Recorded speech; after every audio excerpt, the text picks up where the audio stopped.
கர்த்தருக்குள் பிரியமானவர்களே, ஆண்டவராகிய இயேசு கிறிஸ்துவின் புண்ணிய நாமத்தினாலே உங்களை வாழ்த்தி வரவேற்கிறேன்.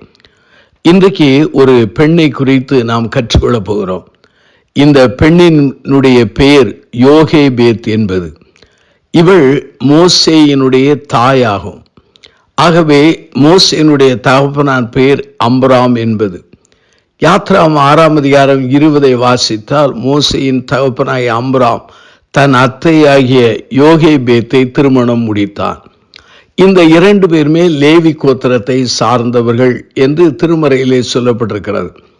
யாத்ராம் புஸ்தகம் 2ஆம் அதிகாரம் 1 10 வாக்கியங்களை வாசித்து பாருங்கள். யாத்ராம் புஸ்தகம் 6ஆம் அதிகாரம் 20 வாசித்து பாருங்கள். எண்ணாகமம் 26ஆம் அதிகாரம் 59வது வசனத்தை கவனமாக வாசித்து பாருங்கள். எபிரேயர் நிருபம் 11ஆம் அதிகாரம் 23வது வாக்கியத்தை நீங்கள் கவனமாய் வாசித்து பாருங்கள். இந்த பெண்ணை குறித்து நான் திருமறையிலே வாசித்த பொழுது நான் 3 காரியங்களை கற்றுக்கொண்டேன். இந்த பெண் மோசேயினுடைய தாயார். ஆகவே இந்த அருமையான மோசேயின் தாயாகிய யோகேபேத்தை குறித்து நாம் கற்றுக்கொள்ளும் போது, அந்த பெண் fearless woman or fearless mother என்று சொல்லலாம். பயமில்லாத ஒரு பெண்ணாக, தாயாக காணப்பட்டாள். அங்கே யாத்ராம் 1ஆம் அதிகாரம் 22 இஸ்ரவேல் மக்கள் மத்தியிலே பிறக்கிற ஆண் பிள்ளைகள் எல்லாம் நதியிலே போடும்படி பார்வோன் கட்டளையிட்டான். பெண் பிள்ளைகளை உயிரோடு காக்கும்படி கட்டளையிட்டான். அந்த சமயத்திலே இந்த மோசே பிறக்கிறார். அந்த குழந்தை யாத்ராம் 2ஆம் அதிகாரத்திலே 2வது வாக்கியத்தை பார்த்தால், அந்த குழந்தை அழகுள்ளது என்று கண்டு என்று போடப்பட்டிருக்கிறது. வேதாகமத்தினுடைய பல்வேறு மொழிபெயர்ப்புகளை நீங்கள் வாசிப்பீர்கள் என்றால், சில மொழிபெயர்ப்பிலே பியூட்டிஃபுல் சைல்டு என்று போடப்பட்டிருக்கிறது. NLV என்கிற நியூ லிவிங் டிரான்ஸ்லேஷனிலே அந்த மோசே குறித்து ஸ்பெஷல் பேபி என்று போடப்பட்டிருக்கிறது. சில மொழிபெயர்ப்பிலே ஃபைன் சைல்டு என்று போடப்பட்டிருக்கிறது. சில மொழிபெயர்ப்பிலே குட்லி ஆர் ஹெல்த்தி சைல்டு என்று போடப்பட்டிருக்கிறது. அருமையானே, இந்த அருமையான அந்த மோசேயை பாதுகாக்க அவள் தைரியமாக செயல்பட்டாள். ராஜாவின் கட்டளை வேறு, ஆனால் இவள் ஆண்டவருக்கென்று பயந்து அந்த அருமையான பிள்ளையை பாதுகாத்தாள். அவை பயமில்லாமல் தன் பிள்ளையை பாதுகாத்தாள். 3 மாதங்கள் வரை ஒளித்து வைத்தாள். அவள் பாதுகாக்கிறது உண்மையாகவே அவள் உயிருக்கு ஆபத்து, பிள்ளையின் உயிருக்கு ஆபத்து, அவளுடைய குடும்பத்திற்கு ஆபத்து.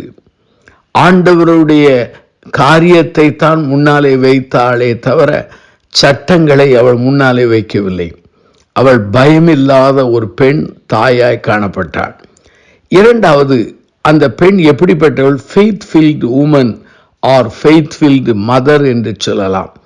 எபிரேயர் 11ஆம் அதிகாரம் 23வது வாக்கியத்திலே மோசேயின் பெற்றோர்கள் அவர்கள் பயமில்லாமல் விசுவாசத்தினாலே அவனை ஒளித்து வைத்தார்கள் என்று சொல்லப்பட்டிருக்கிறார். எபிரேயர் 11ஆம் அதிகாரம் 23 நான் வாசிக்கிறேன். மோசே பிறந்தபோது அவனுடைய தாய் தகப்பன்மார் அவனை அழகுள்ள பிள்ளை என்று கண்டு விசுவாசத்தினாலே ராஜாவின் கட்டளைக்கு பயப்படாமல் அவனை 3 மாதம் ஒளித்து வைத்தார்கள். முதலாவது, பயமில்லாமல் ஒளித்து வைத்தார்கள். பயமில்லாத ஒரு பெண்மணி, பயமில்லாத ஒரு தாய் என்று சொன்னேன். 2வது, அவர்கள் விசுவாசம் என்கிற வார்த்தை எபிரேயர் 11ஆம் அதிகாரம் 23 சொல்லப்பட்டிருக்கிறார். ஆகவே இந்த பெண்மணியானவள் தன்னுடைய கணவனான அம்ராமை போல இவளும் விசுவாசத்திலே நிறைந்தவளாக காணப்பட்டாள்.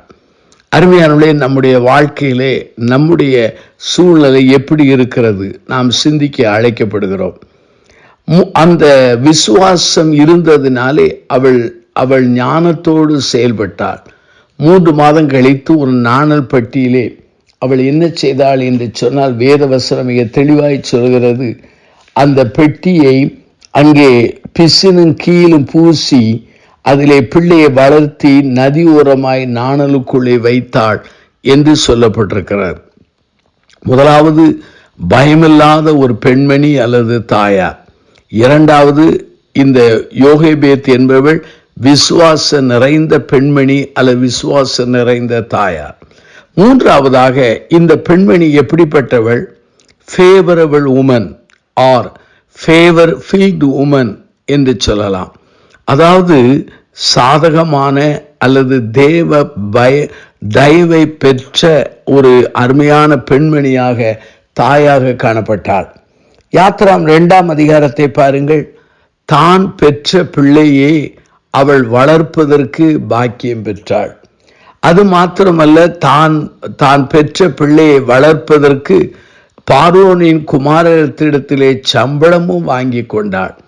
அந்த 3 மாத குழந்தையை வளர்த்து பெரியவனாகும் வரையிலும் அவள் வளர்த்தாள் என்று சொல்லப்படுகிறது. இவள் வாழ்க்கையிலே எல்லாமே அவளுக்கு சாதகமாக இருந்தது. இந்த சாதகத்துக்கு காரணம் என்னவென்றால், ஆண்டவரின் கண்களிலே தயவு கிடைத்ததை இந்த திருமறையிலே நாம் காண முடிகிறது. யாத்ராம் புஸ்தகம் 2ஆம் அதிகாரத்திலே நீங்கள் 7 நீங்கள் 10 வாக்கியங்களை வாசித்தால் இந்த பகுதியை புரிந்து கொள்ளலாம். அருமையாக இந்த செய்தியை கேட்டுக்கொண்டிருக்கிற சகோதர சகோதரிகளே, இந்த யோகேபேத்தை போல நம்முடைய பெண்கள், நம்முடைய தாய்மார் காணப்படுகிறார்களா? தைரியமாக செயல்படுகிற பயமில்லாத பெண்களாக இருக்கிறார்களா? அல்லது விசுவாசம் நிறைந்த பெண்மணியாக, தாயாக காணப்படுகிறார்களா? அல்லது தேவனுடைய தயவை பெற்றுக்கொண்ட பெண்மணியாக, தாயாக காணப்படுகிறார்களா? நாம் நம்மை சிந்திக்க அழைக்கப்படுகிறோம். நம்மை இந்த செய்தியோடு ஒப்பிட்டு மறுமதிப்பீடு செய்வோம். கண்களை மூடி பிரார்த்தனை செய்வோம். அன்பின் ஆண்டவரே, இந்த யோகேபேத்தை போல எங்கள் பெண்களை, எங்கள் தாய்மாரை மாற்றும். எங்களுடைய வாழ்க்கையிலே விசுவாசம் நிறைந்தவர்களாய், தைரியம் நிறைந்தவர்களாய், தேவ தயவினாலே நிரப்பப்பட்டவர்களாய் மாற்றும். அர்ப்பணித்த மக்களை ஆசீர்வதியும். இயேசுவின் நாமத்தில் ஜெபிக்கிறோம் பிதாவே, ஆமென்.